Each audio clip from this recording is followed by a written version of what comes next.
what love and commitment are not. But let me start with 5D Mystic, enlightenment, soul age group, functional adult. I had to remove the functional part, but functional adult because adaptive children are all the people who could use a good therapist because they don't know how to love themselves first and how to be a emotional grown-up. Okay, so let's be specific.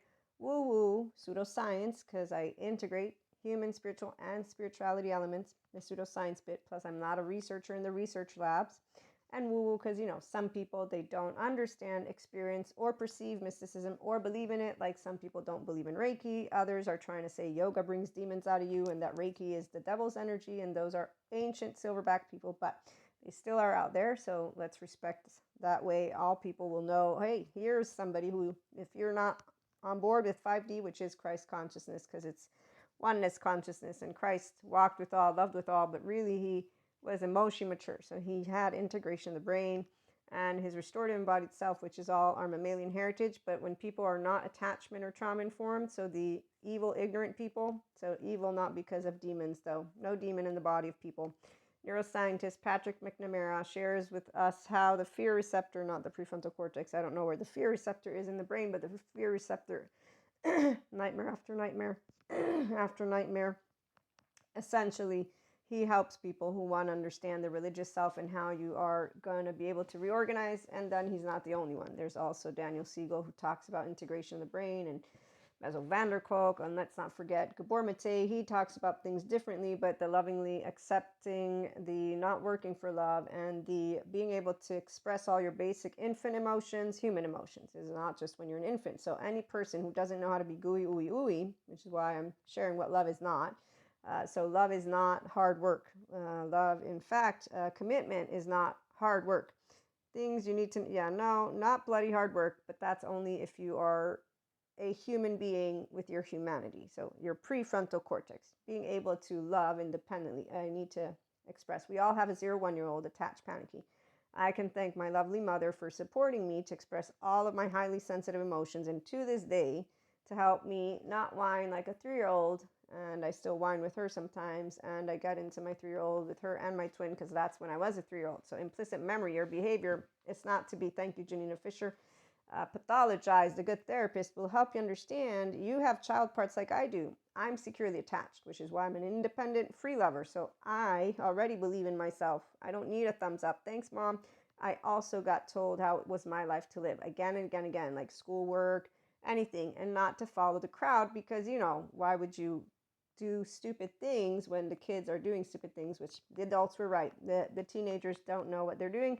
To this day, teenagers in my book are not fun to be around, especially when they're adults, because at least the teenagers, I'm a grown-up, so I get to lead with an example and share with them what it means to love themselves first, which is not to date anyone who treats you like a piece of shit, and not to become a codependent type person who, my commitment is to one human being, is literally my highest priority in life. Okay, now, there are many things in life that we can prioritize, and anything extreme as teenagerish adaptive child means no 0-1-year-old has the adult in the room. The 3 to 7 shame submissive, no adult in the room. They are literally trying to soothe mommy, daddy, or mommy, daddy.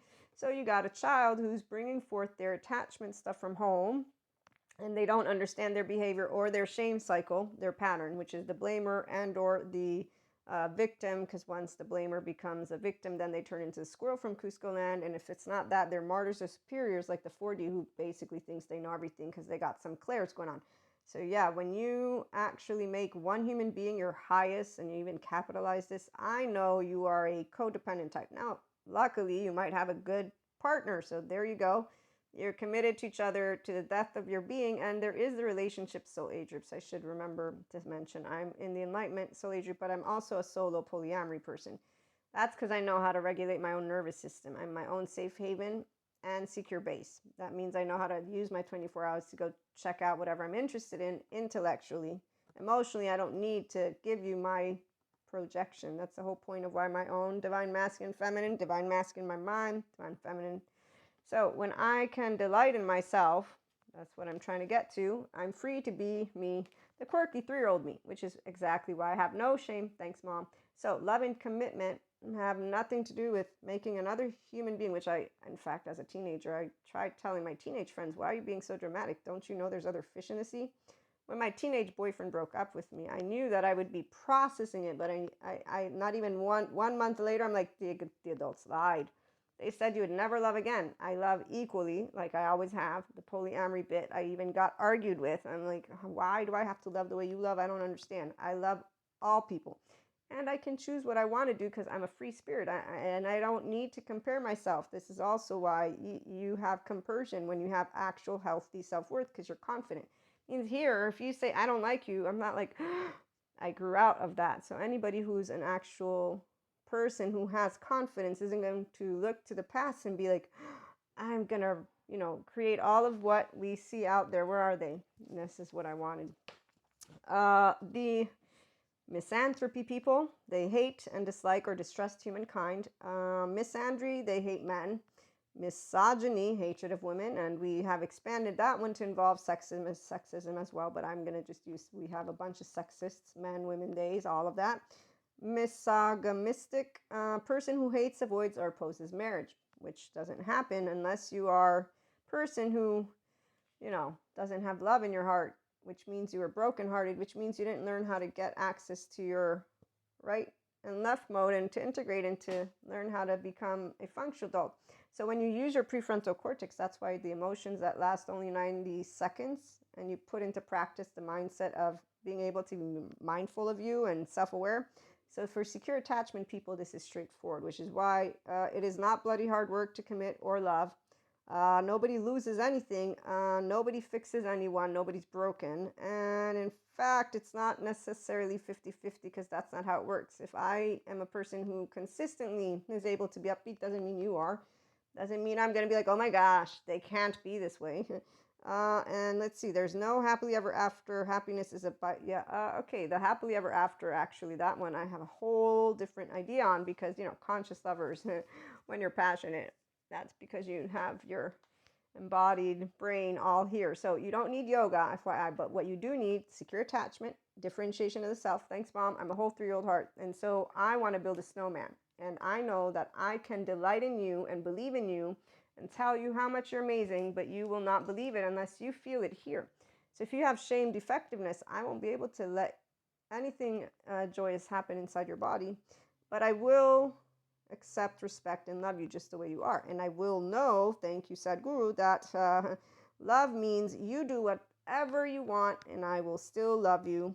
And then that the most precious thing is life itself and that we will live it every day. So what love is the ability to be yourself when you have secure attachment and you're a functional adult. This is why you're unflappable, which if you look up means you don't feel destabilized, which is why you don't have a tragedy with your twin flame or twin flames, my lovely mystics. The only reason the people who get the obsessive thinking get into tragedies because they don't have their 0-1-year-old. They don't know how to let me soothe my nervous system, because that's what you and I are all.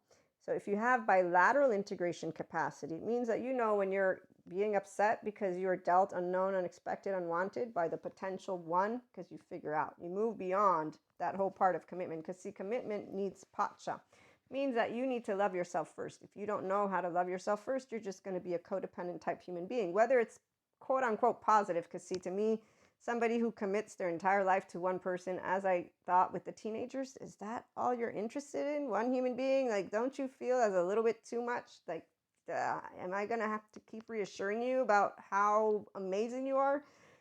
Because that's like not what I want to do. I think you're amazing. And if I need to work to actually have you feel that, I know you need a good therapist who can help you get out of that shame defectiveness from your 1 year, 2 year, 3 year. I don't even want to go to, the whole family thing. You can do that on your own if you want. I'm just going to say you're beautiful and we can have fun and build a snowman.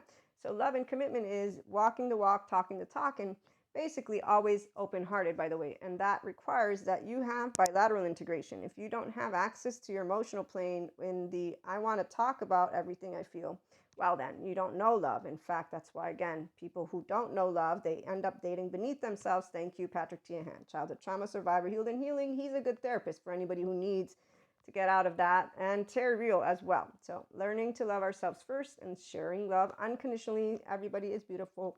Whole 3-year-old hearts. Let's get there. and have a wonderful, wonderful day.